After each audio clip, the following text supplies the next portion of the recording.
I'm Pastor Scott Torko, Assistant to the Bishop in the Northwest Lower Michigan Synod, and it is good to be with you today. So the pastor was teaching a Bible study on God's call. He was trying to help congregation members learn what God's call looked like and sounded like in the Bible, and what God's call might look like for those who were taking the class. And so the pastor walked through some of the great call stories in the Bible: Abraham and Sarah, Moses, Gideon, Esther, Mary and Joseph, Paul. The pastor reported the class went quite well.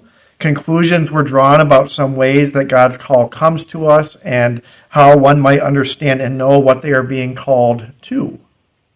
Class members were challenged to discern times they had experienced God's call and how they might still be experiencing God's call in their lives.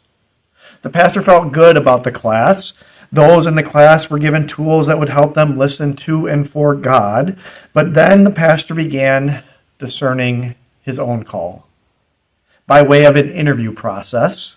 In fact, the pastor was asked by the call committee to lead them through a Bible study as part of the interview process, and the pastor decided it would make sense to do one of the lessons he had taught on this class he had taught about God's call. For his part, the pastor knew what he thought God was calling him to do in terms of this new opportunity. He thought God was calling him to this new place and to these new people. There were so many possibilities for this congregation he was interviewing with. The call committee decided they wanted to call that pastor to be their new one. But the pastor's spouse wasn't so sure. There was so much happening for this couple in their personal lives. Their family life was chaotic and changing rapidly. What the pastor's wife wanted, what she craved, in fact, was stability. Every time they talked about a possible move, there were tears.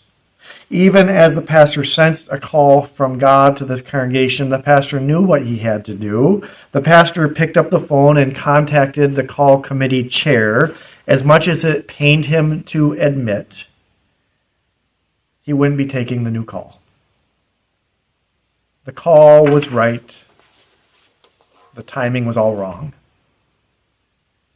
And when the pastor hung up, he reports laughing over the fact that he ever tried to teach a class about discerning God's call.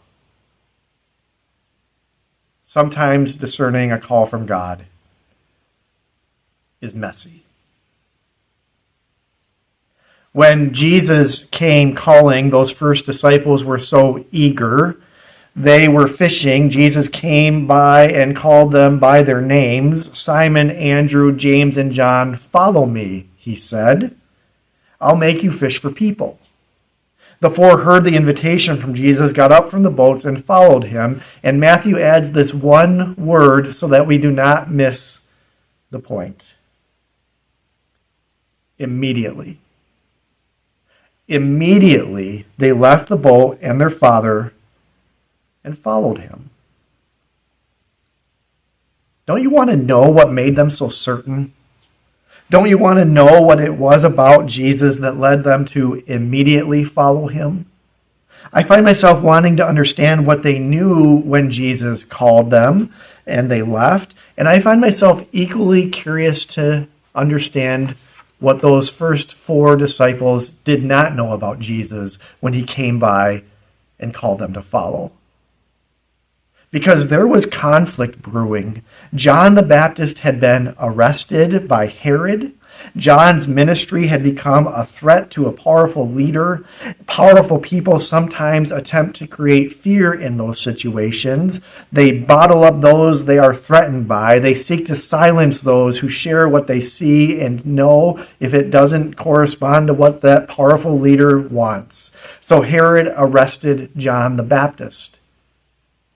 Jesus was set in motion by the arrest. With tension and conflict in the air, Jesus began creating a community around himself. Did the four fishermen know what was taking place? Had they heard about John the Baptist? Did they know what the weeks and months and years ahead of them were going to hold? Did they know that when you follow Jesus, the world is just different? Because when you follow Jesus, the poor no longer look like obstacles along life's way, but instead become central to living a life worthy of the call. When you follow Jesus, the sinful are no longer outsiders looking in, but rather are the forgiven to whom much is entrusted. When you follow Jesus, religion no longer rests on what people can do for themselves, but instead, grace from God becomes the defining action. All of this will make following Jesus the most complicated decision that the disciples will have ever made. They would never be the same again. For better and for worse, the disciples would never be the same again. Had they counted the costs as they sat in the boats when Jesus came calling? Have you counted the costs? A life of following Jesus means that you will participate in the world differently. Former Secretary of the ELCA, Lowell Allman, once wrote an article for the Lutheran magazine talking about baptism, and his particular topic that he wanted to talk about in this article, why parents should think twice before having their child baptized. Pastor Allman pondered if parents knew what was taking place in baptism. Far from being a cute little ritual, baptism is about death and resurrection, the death of one way of life and the birth into a new way of life. He quoted Charles Colson's suggestion that if you want a comfortable way of life, then you probably ought to find a different person to follow than Jesus. While the kingdom of power and destruction was at work in Herod, Jesus set about bringing together a different kind of kingdom. It turns out that when the kingdom of heaven comes near, God begins calling people to participate in a new way of life. It turns out that when the kingdom of heaven comes near, a blessed community is formed. That day by the sea, a new community. If the 4 fishermen didn't know it at the moment, they would know it soon enough. The essence of being part of the Jesus community is found in how they loved one another and how they loved the world around them. It is an uncommon love that Jesus demonstrated while confronting Herod's kingdom of power that arrested John. And I wonder about the faith community you are relating to today. How is the uncommon love of Jesus known among you all? How do you love one another when conflict arises, as it inevitably does in every congregation? What practices help you to engage one another as beloved children of the same loving God, even when you'd like to do nothing more than the opposite? In a country that is increasingly divided, how does the uncommon love of Jesus help you to care for the most vulnerable while not losing your soul to cynicism?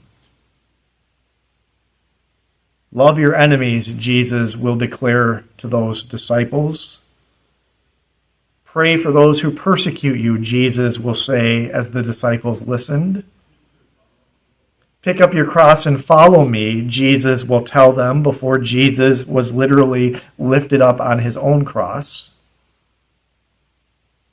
God's call on those 4 disciples would get a lot more complicated than the words, "Follow me." But there was one thing that never changed. Jesus, in fact, called them. Because Jesus called the disciples, nothing in all of creation could stand between them and Jesus. He was with them always to the end of the ages, no matter what may come. Jesus called you by name. when water was poured over your head. Jesus will never forget you, and he will never forsake you.